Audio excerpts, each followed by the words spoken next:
dear students, ഇന്ന് നമ്മൾ എക്കണോമിക്സിലെ ഒരു ഇമ്പോർട്ടന്റ് ആയിട്ടുള്ള ടോപ്പിക് ആണ് ഡിസ്കസ് ചെയ്യാൻ വേണ്ടിയിട്ട് പോകുന്നത്. വിച്ച് മീൻസ് ബഡ്ജറ്റ് ലൈനെ പറ്റിയിട്ടാണ് നമ്മൾ ഇന്ന് ഡിസ്കസ് ചെയ്യുന്നത്. ബഡ്ജറ്റ് ലൈൻ എന്ന് പറഞ്ഞു കഴിഞ്ഞാൽ നമ്മൾ എക്കണോമിക്സിലെ എല്ലാ ക്വസ്റ്റ്യൻ പേപ്പറും എടുത്തു നോക്കിയാലും നമ്മൾ ഇമ്പോർട്ടന്റ് ആയിട്ടുള്ള എന്തായാലും ക്വസ്റ്റ്യൻ വരുന്ന ഒരു ടോപ്പിക് ആണ് എന്തെന്ന് പറയുന്നത് ബഡ്ജറ്റ് ലൈൻ എന്ന് പറയുന്നത്. 8 മാർക്കിന് ചോദിക്കാം, 5 മാർക്കിന് ചോദിക്കാം, അല്ലാണ്ട് 1 വേർഡിൽ ചോദിക്കാൻ എന്നുള്ള ചാൻസ് ഉണ്ട്. അങ്ങനെ ഒരുപാട് ക്വസ്റ്റ്യൻസ് വരുന്ന ഒരു ടോപ്പിക് ആണ് എന്ത് ബഡ്ജറ്റ് ലൈൻ. സോ നമുക്ക് ബഡ്ജറ്റ് ലൈനിന്റെ കുറച്ച് ഇമ്പോർട്ടന്റ് ആയിട്ടുള്ള ക്വസ്റ്റ്യൻസ് നോക്കാം. എങ്ങനെയായിരിക്കും ക്വസ്റ്റ്യൻ വരാ എന്നുള്ളത് നമുക്ക് നോക്കാം. ഓക്കെ, സോ ഫസ്റ്റ് തന്നെ ഒരു 8 മാർക്കിന്റെ ക്വസ്റ്റ്യൻ ആണ് കേട്ടോ. 8 മാർക്കിന്റെ ക്വസ്റ്റ്യനിൽ എന്തൊക്കെ കാര്യങ്ങളാണ് പറഞ്ഞിട്ടുള്ളത്, നമ്മളോട് എന്താണ് കണ്ടുപിടിക്കാൻ പറഞ്ഞിട്ടുള്ളത് എന്ന് നോക്കാം. ഇപ്പൊ ഈ ഒരു 8 മാർക്കിന്റെ ക്വസ്റ്റ്യൻ നമ്മളിപ്പോ ഒരു തിയറി ക്വസ്റ്റ്യൻ ആണെന്നുണ്ടെങ്കിൽ ഒരുപാട് നമ്മൾ എഴുതേണ്ടി വരും. എന്നാലേ നമുക്ക് എന്ത് കിട്ടുള്ളൂ, ഒരു 8 മാർക്ക് കിട്ടുള്ളൂ. പക്ഷെ ഇതുപോലുള്ള പ്രോബ്ലം ക്വസ്റ്റ്യൻസ് ആണ് എന്നുണ്ടെങ്കിൽ നമുക്ക് സിമ്പിൾ ആയിട്ട് മാർക്ക് വാങ്ങാൻ വേണ്ടിയിട്ട് പറ്റും, നമ്മൾ നന്നായിട്ട് പഠിച്ചു കഴിഞ്ഞാൽ. ഓക്കെ, അപ്പൊ എന്താണ്, ഒരു കൺസ്യൂമർ 2 ഗുഡ്സ് വാങ്ങുന്നുണ്ട്. ആ 2 ഗുഡ്സിന്റെയും പ്രൈസ് എന്ന് പറയുന്നത് 3 and 4 ആണ്.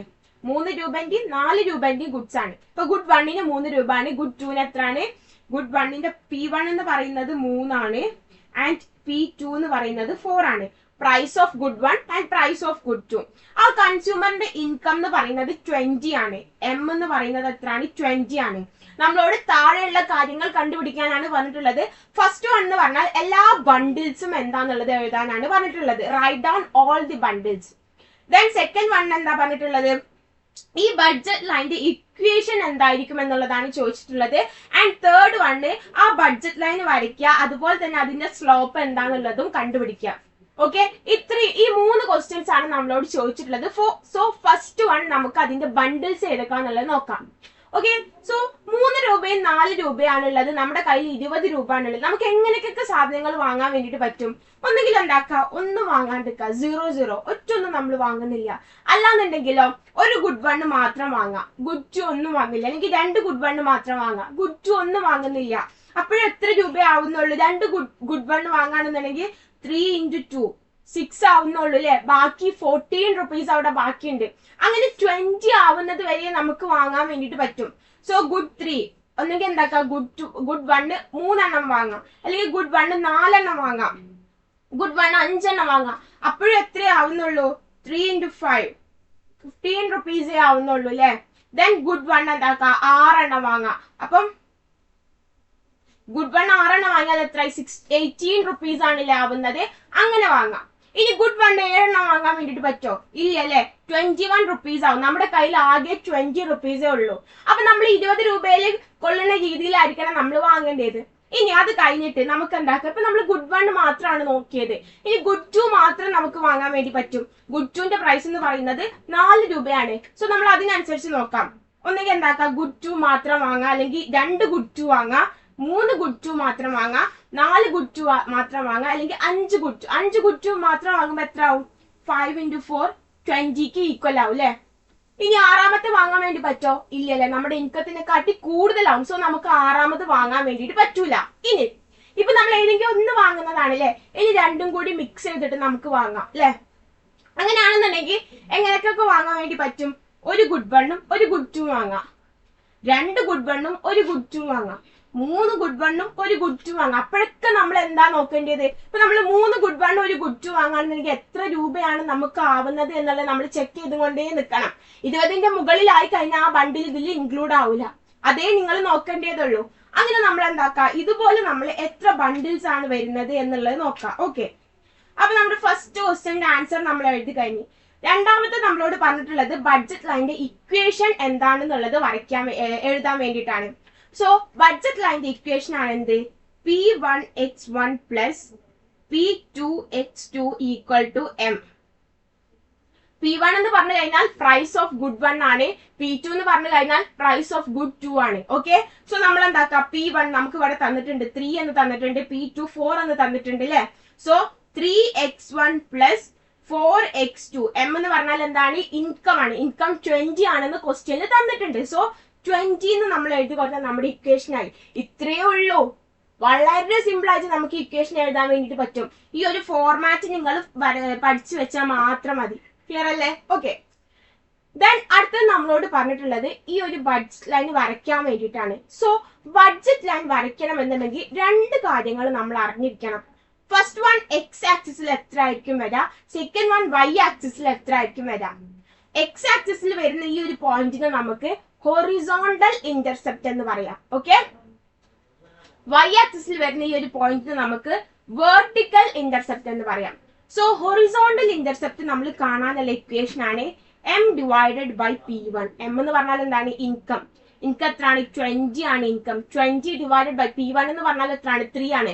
സോ 20 ഡിവൈഡഡ് ബൈ 3 ചെയ്താൽ 6.667 നമുക്ക് ആൻസർ കിട്ടും. അപ്പൊ ഈ ഒരു എക്സ് ആക്സിസിൽ വരെ 6.667 ആയിരിക്കും. ക്ലിയർ അല്ലേ? ഇനി വൈ ആക്സിസിൽ എത്ര നോക്കാം. m ബൈ P2 ആണ്. m ബൈ P1 ആണെങ്കിൽ എക്സ് ആക്സിസിൽ വരുന്നത്, m ബൈ P2 ആണ് എന്നുണ്ടെങ്കിൽ വൈ ആക്സിസിൽ വരുന്നത്. വൈ ആക്സിസിൽ വരുന്നതിന് നമ്മൾ വെർട്ടിക്കൽ ഇന്റർസെപ്റ്റ് എന്നാണ് പറയുന്നത്. ക്ലിയർ അല്ലേ? ഓക്കെ, അങ്ങനെ നമ്മൾ 20 ഡിവൈഡഡ് ബൈ 4 ചെയ്താൽ നമുക്ക് 5 എന്ന ആൻസർ കിട്ടും. ഓക്കെ, സോ എക്സ് ആക്സിസിൽ 6.667ഉം വൈ ആക്സിസിൽ 5 ആണ് വരുന്നത്. ഈ രണ്ട് പോയിന്റ് നമ്മൾ മാർക്ക് ചെയ്ത് കഴിഞ്ഞാൽ അതിനെ ജോയിൻ ചെയ്തുകൊണ്ട് നമ്മൾ എന്താക്കുക, ഒരു ലൈന് വരയ്ക്കുക. ഇങ്ങനെ നമ്മൾ ഒരു ലൈന് വരച്ചു കഴിഞ്ഞാൽ ഇതിനെയാണ് നമ്മൾ എന്തെന്ന് പറയുന്നത്, ബഡ്ജറ്റ് ലൈൻ എന്ന് പറയുന്നത്. ഇത്രയേ ഉള്ളൂ. ആദ്യം നമ്മൾ എക്സ് ആക്സിൽ വരുന്ന പോയിന്റ് കണ്ടുപിടിക്കും, വൈ ആക്സിസിൽ വരുന്ന പോയിന്റ് കണ്ടുപിടിക്കും, ജോയിൻ ചെയ്ത് വരയ്ക്കും. അപ്പൊ നമ്മൾ എന്താക്കുക, 1 സെന്റിമീറ്റർ ഇടവിട്ടിട്ട് നമ്മൾ എന്ത് കൊടുക്കുക, ഓരോരോ പോയിന്റ്സുകൾ കൊടുക്കുക. ഓക്കെ, രണ്ട് സൈഡിലും.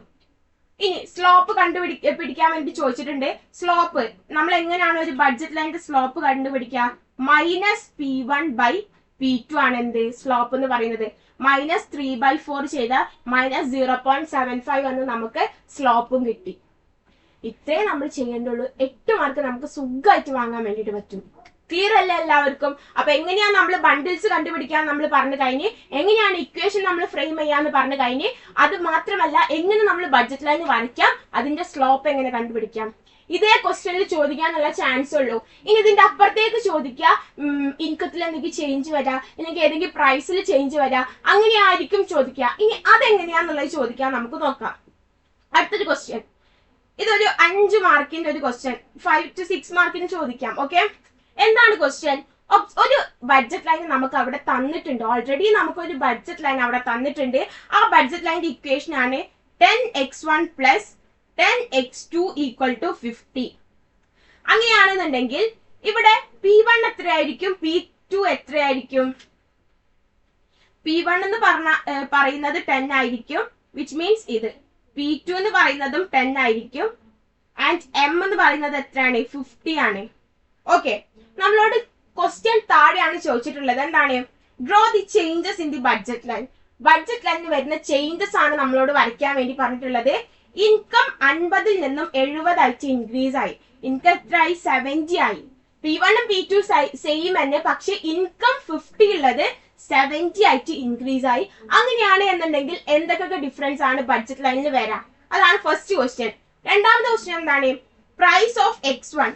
x1ന്റെ പ്രൈസ്, അതായത് ഈ 10 rupees 10-ൽ നിന്നും 5 ആയിട്ട് ഡിക്രീസ് ആയി. ആദ്യം 10 രൂപയായിരുന്നു, അത് 5 രൂപയായിട്ട് കുറയാണ് ചെയ്തത്. അപ്പൊ നമുക്ക് ഫസ്റ്റത്തെ ആ ഒരു കേസ് എടുക്കാം.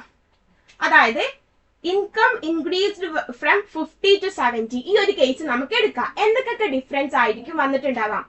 ഫസ്റ്റ് വൺ മക്കളെ, നമ്മൾ നേരത്തെ പറഞ്ഞു നമ്മൾ എങ്ങനെയാണ് ബഡ്ജറ്റ് ലൈൻ വരയ്ക്കുക, നമ്മൾ ഹൊറിസോണ്ടൽ ഇന്റർസെപ്റ്റ് കണ്ടുപിടിക്കും അല്ലെ. അതായത് എക്സ് ആക്സിസിൽ വരുന്ന ഒരു പോയിന്റ് നമ്മൾ ഫസ്റ്റ് കണ്ടുപിടിക്കും. നമ്മൾ കണ്ടുപിടിക്കുക m ബൈ P1 എന്ന് പറഞ്ഞിട്ടുള്ള ഇക്വേഷൻ യൂസ് ചെയ്തിട്ടാണ്. അടുത്തത് നമ്മൾ വെർട്ടിക്കൽ ഇന്റർസെപ്റ്റ്, അതായത് വൈ ആക്സിസിൽ വരുന്ന നമ്മളൊരു പോയിന്റ് നമ്മൾ കണ്ടുപിടിക്കും. അതിന്റെ ഇക്വേഷൻ m ബൈ P2 ആണ്. ഓക്കെ, അപ്പൊ ഇത് രണ്ടും ഫസ്റ്റ് നമ്മളോട് പറഞ്ഞ് 50 ആണ്. സോ നമുക്ക് അത് രണ്ടും കിട്ടി. 10x1 പ്ലസ് 10x2, ഇതാണ് നമ്മുടെ ക്വസ്റ്റ്യനിൽ തന്ന ബഡ്ജറ്റ് ലൈൻ. ഇനി നമ്മൾ ചേഞ്ച് വരാനില്ലേ, m മാറാണ്. അപ്പൊ എത്രയായി, 70 ഡിവൈഡഡ് ബൈ 10, അതുപോലെ തന്നെ 70 ഡിവൈഡഡ് ബൈ 10 ആയി. അപ്പൊ രണ്ട് സ്ഥലത്തും 7 ആയി മാറിയത് നമ്മുടെ ഒരു പോയിന്റ് എന്ന് പറയുന്നത്. എക്സ് ആക്സിസിലെ പോയിന്റ് 7 ആയി, വൈ ആക്സിസിലുള്ള പോയിന്റും 7 ആയി. സോ നമ്മൾ എന്താക്കാണ്, 7ന്റെ അവിടെ മാർക്ക് ചെയ്യാണ്. രണ്ടിലും 7ന്റെ അവിടെ മാർക്ക് ചെയ്ത് അതിനെ ജോയിൻ ചെയ്തുകൊണ്ട് നമ്മൾ ഒരു ലൈൻ വരച്ചു. ഇത്രയേ ഉള്ളൂ എന്ത് ഫസ്റ്റത്തെ ആൻസർ. അപ്പൊ പുതിയൊരു ബഡ്ജറ്റ് ലൈൻ ഉണ്ടായി. അതായത് ആദ്യം ഈ താഴെയുള്ള ബഡ്ജറ്റ് ലൈന് പിന്നെ മുകളിലേക്ക് എന്തായി ഷിഫ്റ്റ് ആവാണ് ചെയ്തത്. ഓക്കെ, മുകളിലേക്ക് അത് ഷിഫ്റ്റ് ആവാണ് ചെയ്തത്. അപ്പൊ ഇൻകം കൂടിക്കഴിഞ്ഞാൽ ബഡ്ജറ്റ് ലൈന് മുകളിലേക്ക് ഷിഫ്റ്റ് ആവും. റൈറ്റ് വേർഡ് ഷിഫ്റ്റ് ആണ് ഉണ്ടാവുന്നത്. ക്ലിയർ അല്ലേ? ഓക്കെ, രണ്ടാമത്തെ ക്വസ്റ്റ്യൻ എന്താ പറഞ്ഞിട്ടുള്ളത്? അതായത് P1ന്റെ പ്രൈസ് 10 ആയിരുന്നു. അതെന്തായി? P1 ഇപ്പം പ്രൈസ് എന്ന് പറയുന്നത് 5 ആയി മാറി. ഇതാണ് നമ്മുടെ രണ്ടാമത്തെ ക്വസ്റ്റ്യൻ എന്ന് പറയുന്നത്. ഇൻകത്തിലൊന്നും ഒരു ഡിഫറൻസും ഇല്ല. സോ നമ്മൾ എന്ത് മാറും? P1 എന്ന് പറയുന്നത് ഏത് പോയിന്റ് കണ്ടുപിടിക്കാനാണ് നമ്മൾ P1 യൂസ് ചെയ്യുന്നത്? നമ്മൾ ഹൊറിസോണ്ടൽ ഇന്റർസെപ്റ്റ് കണ്ടുപിടിക്കാൻ വേണ്ടിയിട്ടാണ് നമ്മൾ എന്ത് യൂസ് ചെയ്യുന്നത്? P1 യൂസ് ചെയ്യുന്നത്. സോ പുതിയ ഹൊറിസോണ്ടൽ ഇന്റർസെപ്റ്റ് ഉണ്ടാവാണ് 50/5 എന്ന് പറഞ്ഞിട്ട്. അപ്പൊ എത്രയാണ്? 10. നമുക്ക് പുതിയ ഹൊറിസോണ്ടൽ ഇന്റർസെപ്റ്റ് 10 ആണ് കിട്ടിയത്. വെർട്ടിക്കൽ ഇന്റർസെപ്റ്റിൽ എന്തെങ്കിലും മാറ്റം ഉണ്ടോ? ഒരു മാറ്റവും ഇല്ല. ബിക്കോസ് ഗുഡ് 2ന്റെ പ്രൈസ് 10 രൂപ തന്നെയാണ്. അതിലൊരു മാറ്റവും ഇല്ല. ഗുഡ് 1ന്റെ പ്രൈസ് മാത്രമാണ് 5 രൂപ ആയിട്ട് കുറഞ്ഞത്. ഓക്കെ, അങ്ങനെയാണെന്നുണ്ടെങ്കിൽ പുതിയ പോയിന്റ് 10 ആണ്. സോ നമ്മൾ 10ൽ മാർക്ക് ചെയ്ത് ഓൾറെഡി ഉള്ള പോയിന്റ് 5 തന്നെ നമ്മൾ എന്താക്കാണ്? ഒരു ലൈന് വരച്ച്. അപ്പൊ പുതിയ ഇക്വേഷൻ വന്നില്ലേ? 5x1 plus 10x2 equal to 50. ഇതാണ് നമ്മുടെ ആദ്യത്തെ ലൈൻ ഇക്വേഷൻ. ഇതിപ്പോ പുതിയ ഇക്വേഷൻ വന്ന് ഇവിടെ എന്താണ്? ഇത് സ്വിങ് ആവാണ് ചെയ്തത്. എന്താണ്? സ്വിങ് ആവാണ്. റൈറ്റ് വേർഡിലേക്ക് എക്സ് ആക്സിസ് സ്വിങ് ആവാണ് ചെയ്തത് അല്ലെ? കൂടി. അതായത് ആദ്യം ഇത്രയും നമുക്ക് എന്ത് വാങ്ങാൻ വേണ്ടി പറ്റുള്ളൂ? ഗുഡ് 1 വാങ്ങാൻ വേണ്ടിയിട്ട് പറ്റുള്ളൂ. ഇപ്പൊ നമുക്ക് ഇത്രയും വാങ്ങാൻ വേണ്ടിയിട്ട് പറ്റും. പ്രൈസ് കുറഞ്ഞാൽ നമുക്ക് കൂടുതൽ വാങ്ങാൻ വേണ്ടി പറ്റൂലേ? അതാണ് ഇവിടെ ഉദ്ദേശിച്ചിട്ടുള്ളത്. ക്ലിയർ അല്ലേ? സോ അങ്ങനെയാണ് എന്നുണ്ടെങ്കിൽ നമ്മുടെ ബഡ്ജറ്റ് ലൈനുമായി ബന്ധപ്പെട്ടിട്ട് ഇങ്ങനെയൊക്കെ ആയിരിക്കും നമുക്ക് ക്വസ്റ്റ്യൻ ചോദിക്കാനുള്ള ചാൻസ്. നമുക്ക് സ്ലോപ്പ് കണ്ടുപിടിക്കാനുണ്ടാവും, ബണ്ടിൽസ് ഏതൊക്കെയാന്ന് നോക്കാനുണ്ടാവും, ഇക്വേഷൻ കണ്ടുപിടിക്കാനുണ്ടാവും. ഇത് യൂസ് ചെയ്തിട്ട് നമ്മൾ എന്തോ ഒരു ബഡ്ജറ്റ് ലൈൻ വരയ്ക്കാൻ വേണ്ടിയിട്ടുണ്ടാവും. സോ ബഡ്ജറ്റ് ലൈൻ വരയ്ക്കണമെന്നുണ്ടെങ്കിൽ എക്സ് ആക്സിസിലുള്ള പോയിന്റും വൈ ആക്സിസിലുള്ള പോയിന്റും നമ്മൾ മനസ്സിലാക്കണം, നമ്മൾ കണ്ടുപിടിക്കണം. എക്സ് ആക്സിസിലുള്ള പോയിന്റ് നമ്മൾ ഹൊറിസോണ്ടൽ ഇന്റർസെപ്റ്റ് ആണ് എന്നാണ് പറയാ. വൈ ആക്സിസിലുള്ള പോയിന്റ് നമ്മൾ വെർട്ടിക്കൽ ഇന്റർസെപ്റ്റ് എന്നാണ് പറയുന്നത്. ക്ലിയർ അല്ലേ? ഇനി അതിൽ എന്തൊക്കെ ചേഞ്ചസ് വരുമ്പോ എന്തൊക്കെയാണ് സംഭവിക്കുക എന്നുള്ള ക്വസ്റ്റ്യൻ നമ്മൾ ഇവിടെ ചെയ്ത് കഴിഞ്ഞ്. സോ ബഡ്ജറ്റ് ലൈനിൽ എങ്ങനെ ക്വസ്റ്റ്യൻ ചോദിച്ചാലും നിങ്ങൾക്ക് നല്ല അടിപൊളിയായിട്ട് തന്നെ ചെയ്യാൻ കഴിയണം. അപ്പൊ എല്ലാവർക്കും ഓൾ ദ ബെസ്റ്റ്.